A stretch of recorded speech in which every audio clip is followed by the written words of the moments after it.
Bonjour à tous, j'espère que vous allez bien. On se retrouve aujourd'hui pour vous parler de la disparition de Kevin Fauvel.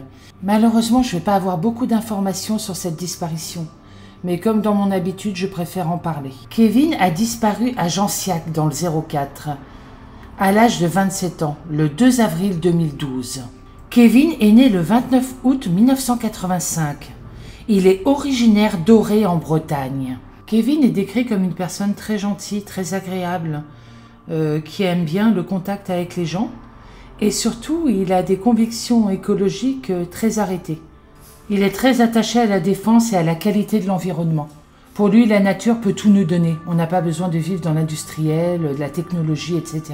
Donc je pense que c'est par rapport à ses convictions qu'il est devenu membre de la communauté de Genciac, sur la commune de Saint-Vincent-sur-Chabron. Kevin en était membre depuis 2008.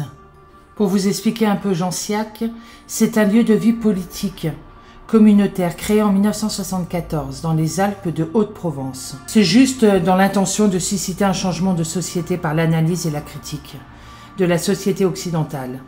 Être contre tout en fait, sauf contre la nature.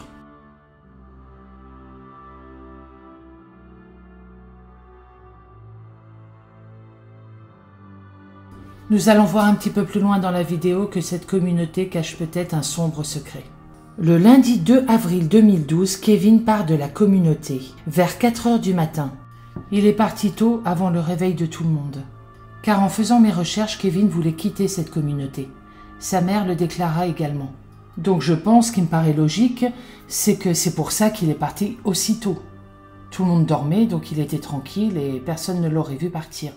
Bon, attention, hein, c'est pas une généralité, hein. Entendez-le bien, hein. Parce que ce genre de communauté, en général, ils n'aiment pas trop que leurs membres quittent la communauté.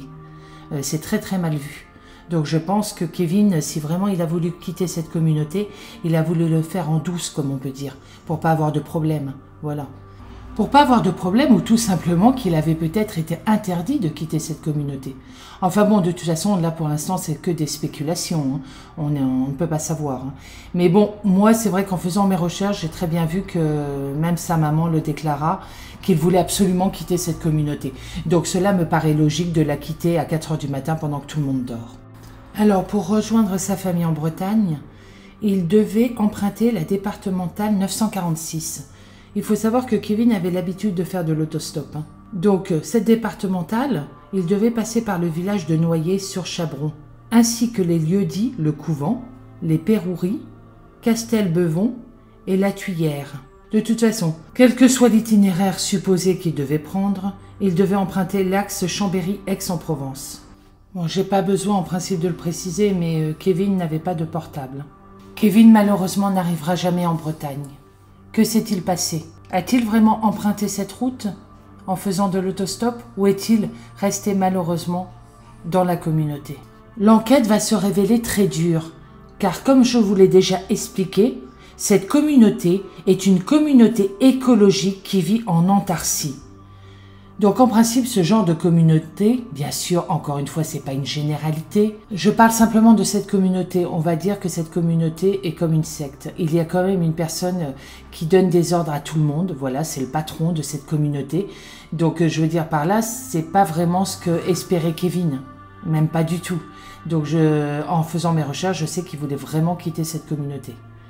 Et sa mère, de toute façon, a des énormes doutes sur cette communauté, surtout sur le chef. Donc le chef, moi j'appellerais le gourou, entre parenthèses. Donc cette communauté est très très particulière a priori. Et c'est ce que je voulais vous dire par rapport à l'enquête, c'est qu'en principe, ces personnes-là sont sous l'emprise de ce gourou. On ne va pas dire que c'est vraiment une secte, mais elles sont quand même sous l'emprise de cette personne-là. Donc ça va être extrêmement difficile d'avoir des renseignements. Et surtout de savoir la vérité. Qu'est-ce qui s'est passé?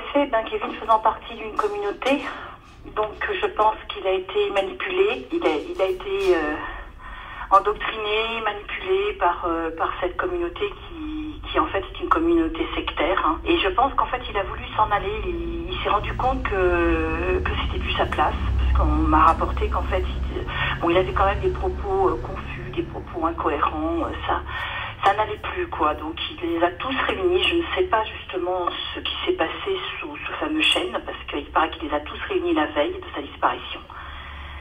Et voilà. Non, je ne pense pas, je n'y crois plus.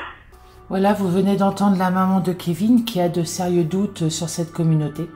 Abordons brièvement la piste de la disparition volontaire. Kevin se préoccupait énormément de sa famille et de tout ce qui l'entourait. Et il était extrêmement proche de sa petite sœur, qui vivait avec sa maman. Donc, sincèrement, je ne pense pas du tout à cette piste-là. Après, effectivement, on ne peut pas en être sûr, mais bon, pour ma part, je n'y crois pas. 10 jours plus tard, son père se renda sur place. Il retrouve dans le camion de Kevin, à Genciac, ses papiers d'identité. Donc là, encore une fois, ça paraît très surprenant qu'il soit parti sans ses papiers d'identité. Apparemment, il aurait tout planifié, je sais pas, on part à 4 h du matin essayant de quitter cette communauté, mais on part pas sans ses papiers d'identité. Là, pour moi, pour ma part, ce que je pense. Si vraiment il voulait quitter cette communauté, il ne devait pas y revenir, donc il n'aurait jamais laissé ses papiers d'identité. L'enquête, malheureusement, a été clôturée en mars 2017. Cette enquête, malheureusement, n'a pas permis de localiser Kevin, ni même de dire si le garçon est toujours vivant. Il faudra attendre le 6 février 2018 pour que l'enquête soit relancée. Les enquêteurs de la cellule Ariane qui épluche le passé de Lelandais examinent près de 900 dossiers d'homicides non résolus à ce jour, ou de disparitions inquiétantes. Sa famille ne croit pas particulièrement à la piste de Lelandais. Pour eux, il a dû y avoir une altercation à Genciac qui s'est mal terminée. Il y a trop de doutes sur le fait que Kevin soit bel et bien parti. Il avait toujours sa sacoche banane sur lui, avec ses papiers, dès qu'il sortait de Genciac. Est-il cohérent que Kevin omette de s'en munir alors qu'il s'apprête à traverser la France en stop? Dernière hypothèse pour sa famille, Kevin n'a jamais quitté la vallée du Jabron. Nous sommes convaincus qu'il a dû y avoir une altercation. Plusieurs témoignages dans l'enquête font éteindre un mal-être entre lui et la communauté. Le soir précédant sa disparition, Kevin avait réuni la communauté, expliquant ne pas être heureux au sein de Genciac, sans pour autant tenir des propos suicidaires et être dépressif, ont assuré les membres de la communauté, entendus par les enquêteurs. Kevin a discuté dans la nuit précédant sa disparition avec son ami Antoine. Celui-ci dit qu'il n'a pas vu Kevin le matin au petit déjeuner, alors que certains membres de la communauté ont affirmé le contraire lors de l'enquête, reprend Joël Richard. Une des membres de la communauté affirme qu'il n'était pas là au petit déjeuner. Qui faut-il croire? Ce n'est jamais la même chose.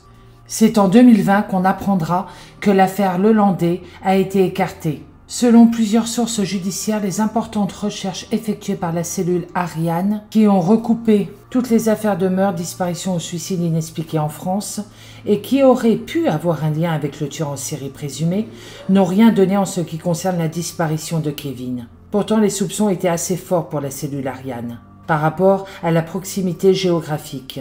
Malheureusement, encore à ce jour, Kevin est toujours porté disparu. Sa famille ne cessera jamais de rechercher Kevin. Sa famille aimerait tellement les réponses sur cette disparition. Si toutefois quelqu'un aurait aperçu Kevin Fauvel, veuillez contacter la gendarmerie de Sisteron. Voilà, c'est la fin de cette vidéo. Je suis désolée pour le peu d'informations. Je souhaite énormément de courage à toute sa famille et j'espère sincèrement qu'un jour ils auront les réponses. Voilà, je vous dis à bientôt dans une prochaine vidéo et surtout prenez soin de vous.